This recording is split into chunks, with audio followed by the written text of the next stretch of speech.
এত বড় ক্ষতি করছে, বিটিভি জ্বালাই দিছে, এরা মেট্রো রেল জ্বালাই দিছে, এরা চান্স পাইলে পদ্মা সেতু ভাঙা দিত, শুধু চান্স পায় নাই। বঙ্গবন্ধু কন্যার কাছে ক্ষমতা ভুল শুদ্ধ থাকলেও উনার কাছে ক্ষমতা নিরাপদ, আর এদের কাছে ক্ষমতা গেলে কি হবে এইটার নমুনা আপনারা অল্প দিনের মধ্যে, এই 2-3 দিনের মধ্যে দেখছেন।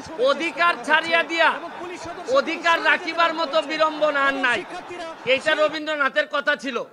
এইবার এই পরিস্থিতিতে প্রমাণিত হয়েছে যে অধিকার 18 সালে মাননীয় প্রধানমন্ত্রী ছেড়ে দিয়েছিলেন, যেটা গেজেট করে বাতিল করা হয়েছিল, আপনারা এই অধিকার কেউ কেউ ফিরাই আনতে গিয়া আজকে এত বড় একটা দুর্ঘটনার পতিত হইল। সবই ঠিকঠাক মতো হইল। আপনারা এই মঙ্গলবারে এই জায়গায় দাঁড়াইয়া বলছিলাম যে প্রধান বিচারপতির রায় পর্যন্ত একটু ওয়েট করেন, অনেকেই ওয়েট করেন নাই, অনেক আবেগ ছিল, যার কারণে আজকের এই ধ্বংসলীলা। আমি আরো জিনিস বলতে চাই, এই মঙ্গলবারের পরে বৃহস্পতিবারেও প্রশাসন চাইলে, প্রধান বিচারপতি বা আমাদের সুপ্রিম কোর্ট চাইলে বৃহস্পতিবারও একটা সমাধান দিতে পারতেন বলে আমি মনে করি। এই যে শুক্র শনি গেল, এর মধ্যে ঢুকে গেল হচ্ছে গিয়ে জঙ্গিরা। এই ছাত্ররা তো আর আন্দোলনে ছিল না আর শুক্র শনিবারে কখনোই, জঙ্গিরা ঢুকে গেল।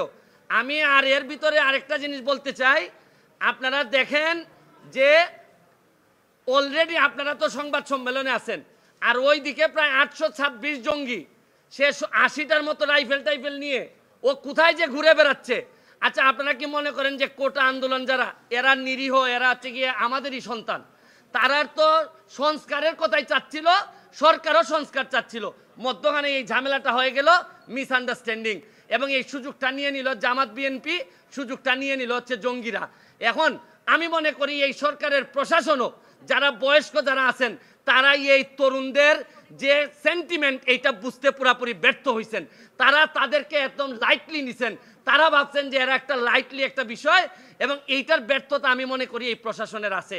কারণ এখানে হাজার হাজার মানুষ এখন নতুন চিন্তার মালিক, এরা নতুন নতুন চিন্তা করে, এরা সারা পৃথিবী দেখে অভ্যাস। আপনি জানেন যেখানে 18 সালে এরা পথে নামে আসছিল, এখন আবার যে ঘটনাটা ঘটলো, এইটা প্রশাসনও চাইলে আরো কন্ট্রোল করতে পারতেন। এবং আরেকটা ব্যর্থতা আছে, আমাদের যে এই সরকারের বিরুদ্ধে দেশি বিদেশি চক্র, এরা অ্যাক্টিভ, তারা চায় এই সরকারকে বিপদে ফেলতে। সরকারেরও বোঝা উচিত ছিল যে কোনো একটা আন্দোলন হোক না কেন, আজকে ছাত্র, কালকে অন্যদের আন্দোলন হোক, এইটার মধ্যে জঙ্গিরা আইসা ঢুকবে, জামাত শিবির আইসা ঢুকবে। এইখানে প্রশাসনও ব্যর্থ হয়েছে, এটা বলতে আমি অ্যাড্রেস করতে ব্যর্থ হয়েছে। আমি সরকারকে দাবি জানাবো, যত দ্রুত সম্ভব আমরা যে অর্ডার হয়েছে সুপ্রিম কোর্টের, এটা গেজেট আকারে প্রকাশ করে, কারণ সরকারের প্রতি বিশ্বস্ততা কমে গেছে ছাত্রদের, এইটারে বাড়ানোর জন্য আমাদের কোর্টের প্রতি বিশ্বস্ততা কমে গেছে। কারণ কোর্ট বলার পরও ছাত্ররা শুনে না, প্রধান বিচারপতি বলার পরও ছাত্ররা শুনে না। কারণ হচ্ছে গিয়ে আপনি যাই বলেন, বাস্তবতা হচ্ছে গিয়ে ছাত্রদের জন্য যে বিশ্বস্ততা থাকা দরকার ছিল প্রশাসন এবং বিচার বিভাগের, এই বিশ্বস্ততা নাই। আরেকটা জিনিস বলতে চাই, আকাশের যে জায়গায় মেঘ জমা হয়, আইসা বৃষ্টি পড়ে আদালতের উপর, আপনি বিভিন্ন সংসদের ঝামেলা, নীতি নির্ধারণের ঝামেলা, এগুলা সব কেন আইসা সুপ্রিম কোর্টের বৃষ্টিপাত হইতে হবে? এগুলা তো সুপ্রিম কোর্টের ঝামেলা ছিল না।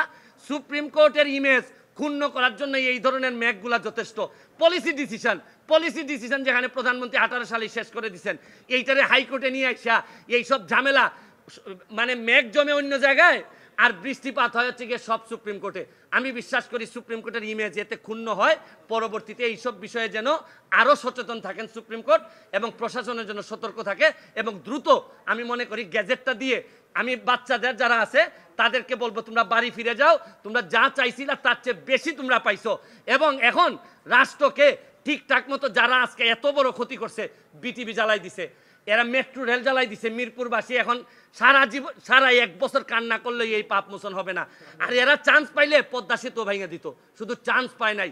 এরা আসলে এইবার প্রমাণ হয়েছে, এদের কাছে ক্ষমতা গেলে বঙ্গবন্ধু কন্যার কাছে ক্ষমতা ভুল শুদ্ধ থাকলেও উনার কাছেই ক্ষমতা নিরাপদ, আর এদের কাছে ক্ষমতা গেলে কি হবে এইটার নমুনা আপনারা অল্প দিনের মধ্যে, এই 2-3 দিনের মধ্যে দেখছেন।